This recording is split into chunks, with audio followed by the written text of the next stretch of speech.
Hello, everybody, and thank you for watching Things and Stuff. This is Christopher, and we'll be talking about the upcoming exciting gaming convention coming up in October 2026, Mini Wars. In this interview, you'll be hearing the words from Harmon Ward, who is one of the persons directing the convention itself. So he'll be answering all your questions about the various type of tabletop games, role-playing games, historical miniatures, and much more. So enjoy the video, and thank you for watching.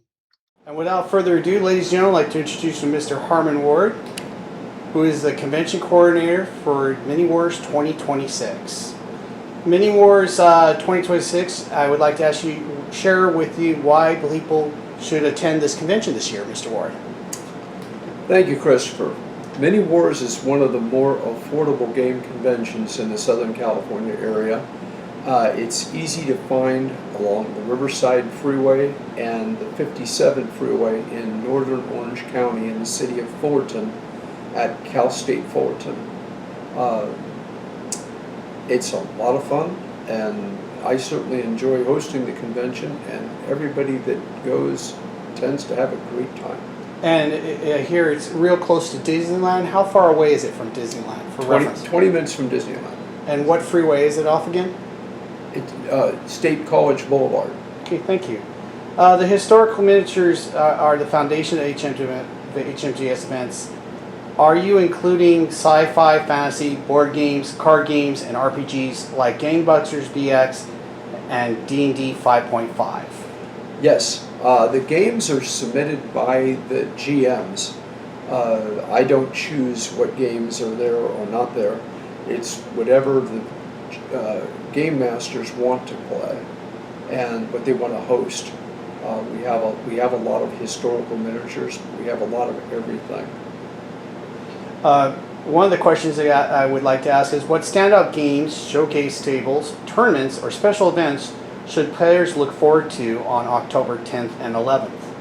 Okay, so far we have Bolt Action, we have Flames of War, we have Gaslands, Mustangs, and Messersmiths. That's an old favorite from years back. Mazes and Minotaurs. If you recently saw the Odyssey, we have a great-looking game of Mazes and Minotaurs.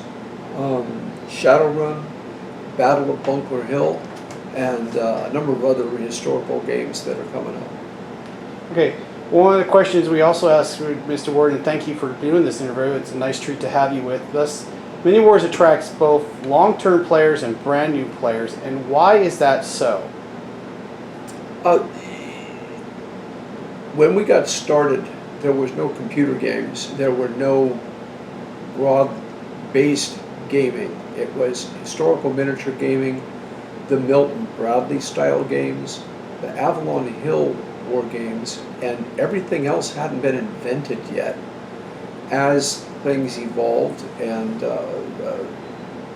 Dungeons and Dragons was actually introduced at one of our historical conventions because there wasn't another type of convention to introduce it at. As the other games were introduced over the decades since the 60s, we just added them to our group. I was at Historicon, which is a very large event in Lancaster, Pennsylvania, and they had a great lending library of board games, and they actually had a whole room of SPI games, if you're familiar with those. So we try to meet the needs of everybody. That's great. And then organizing a convention of this scale is a major undertaking. What behind-the-scenes challenges does the HMGS face when coordinating GMs and overall event logistics? We start planning the next convention right after the previous convention, and securing a location is always an iffy thing when you don't have a $10 million nest egg. You can't depend on everything being available. So that takes a lot of work leading up to the convention. We try to get as much of that work done before the convention in the months leading up to it. And then at the convention, we have people that need to check the front desk, work the front desk. We have people that need to run the bring-in buy, and we have people that watch the game room and all of the activity, judge events. We have people that judge the awards for the games, and it takes a lot of people, but it's a lot of fun. So you're still there's still plenty of time still right now at the event of when we load this video where we can still get volunteers. That's good to know. Oh yes, we'll take volunteers the day of. Great. Looking ahead, what is your long-term vision for Mini Wars? Well, eventually, we got started, in the late 80s, and we grew and grew and grew, and then the computer revolution came in, and that drew off a lot of our players, and we stopped growing, and then we started growing again as people became interested in tabletop games again, and then COVID, right? And there's been this kind of seesaw. We keep trying to get to 500 people. When you get a convention to 500 people, the hotels really start paying attention to you. And so our immediate objective, to keep growing attendance to 500. But that makes it right now, it's a great opportunity as a real intimate convention, and it's a lot of fun. Yep. So that's a plus right now to join while it's growing. It's pretty much one big room in the Portola Pavilion, which is 7,000 square feet. Plenty of room, plenty of tables.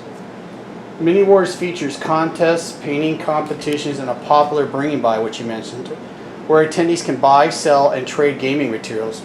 What can you share about this year's contest and flea market, and how important, again, as you mentioned, are the volunteers in keeping these elements running smoothly? The volunteers are extraordinarily important. There's no way a small team of 2 or 3 people that work on the event all year round can be in every place. But we have, for example, the bring and buy. Just last week, I picked up 680 historical books for our bring and buy. So there's going to be a tremendous number of historical books there, because months before the convention, I was going out and picking them up. There'll be miniatures and rule books and all types of stuff, and that can't be done at the convention. That's got to be done way before. Yes, I can speak for those of my viewers. This is really a great opportunity, especially if you're in Southern California or on the West Coast, or even if you're traveling, to come to this convention, because it's really a unique venue. And if you're looking for a very family-friendly venue, I strongly recommend. Harmon personally makes sure that everybody that works at the convention is just top-notch, and I can vouch for that.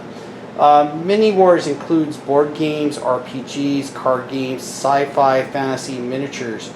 What would you say this convention is truly for everyone in the tabletop community?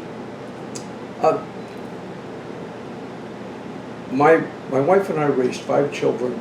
I've got 8 grandchildren. All of them are welcome at my convention. And so I'm always trying to attract the types of things that would keep my family happy.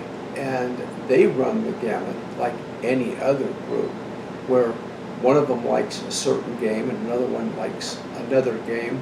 And so when we get together as a family, we play a little bit of this and a little bit of that. And one week we'll play Werewolf. Next week we'll play, what was the one we were doing the other day? Mansions of Madness. And that has to be reflected in the overall convention, because if you're only running one genre, then you're leaving out all kinds of families and friends and other groups where they get together to play with their friends, and they play what all of their friends like, not the same thing every time. I think what I also want to add is that at this convention, it's a great place to learn games you would normally never be exposed to. Especially some of the historical miniatures, they're off the chart as far as detail. And I can say that. So last year, I can speak for myself, Mini Wars featured its first OSR RPG, Apes Victorious. And this year, we're adding, for example, Gangbusters BX, which is from the old school Renaissance, which draws inspiration from early D&D.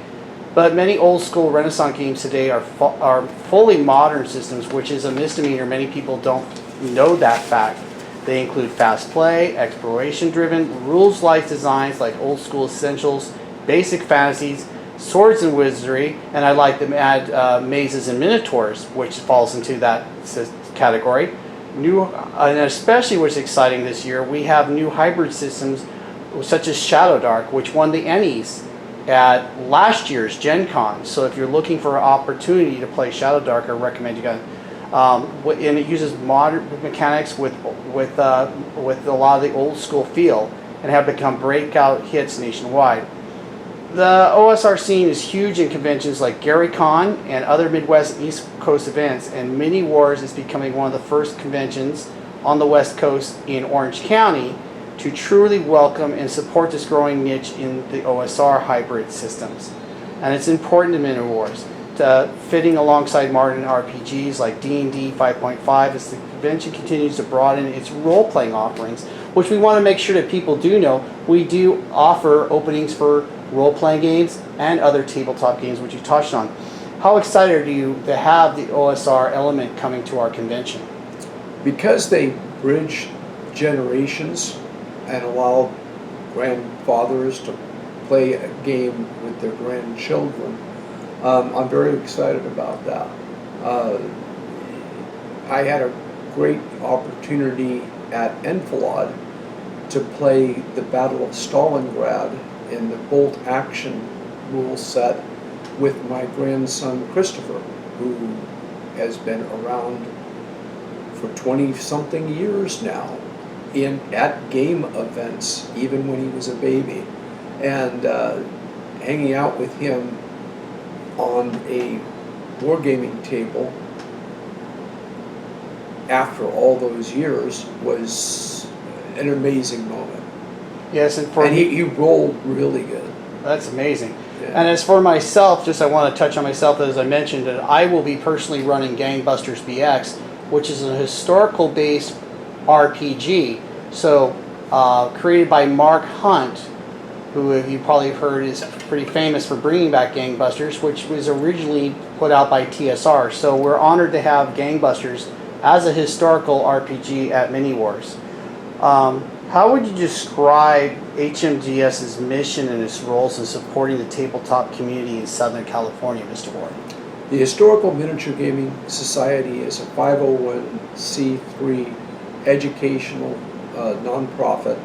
Our mission is to share education via historical games and tabletop games in general.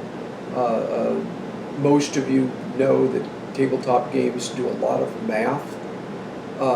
They expose children to a lot of math. They expose adults to a lot of geography and other subjects, and people learn a lot playing games. That's what we do. For people planning to attend Mini Wars, Mr. Ward, Mini Wars 2026, what is the cost of admission, and how can attendees sign up to volunteer? And also, for those that are coming from out of town, are there any recommended nearby places to stay? All right, Mini Wars is $40 for a 2-day badge. If you're a member of the Historical Gaming Society, it's $35. It's a 1-day badge is $35, and if you're a member, it's $30. Parking is $9. At the campus of Cal State Fullerton, there is a Marriott Hotel. Downstate College, there is a very nice Motel 6, going back to that whole Disneyland connection in this huge radius around Disneyland. There's hotels like you wouldn't believe. And they tend to be very, very well kept. because they want part of that constant influx of tourists. So, and before we close out this interview, I thank you, Mr. Ward, for joining us on Things and Stuff. It's been truly a pleasure to have you on my channel. I highly recommend everybody, if you do come to Mini Wars this year, please introduce yourself to Mr. Ward, and please let him know that you found out about the convention through Things and Stuff. Anything else you'd like to mention? And after that, I would like to thank you for being on this interview. It's been an honor to have you on our channel. You're welcome. This has been a labor of love for the last 20 years of my life, bringing people together through games.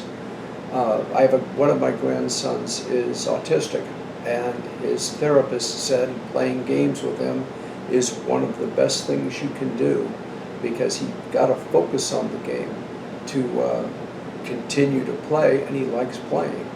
And so it's a real family thing, and if I didn't like it so well, I wouldn't have done it for 20 years. Well, thank you so much for your time, Mr. Ward. I want to remember everybody, please make sure you like and subscribe to Things and Stuff, and make sure you leave comments so Mr. Ward and other members of the HMGS PSW, which stands for the Historical Miniatures Gaming Society Pacific Southwest, please leave your comments and any suggestions, and we look forward to seeing you here at this wonderful, family-friendly, fun event, Mini Wars 2026. Thank you. See you there.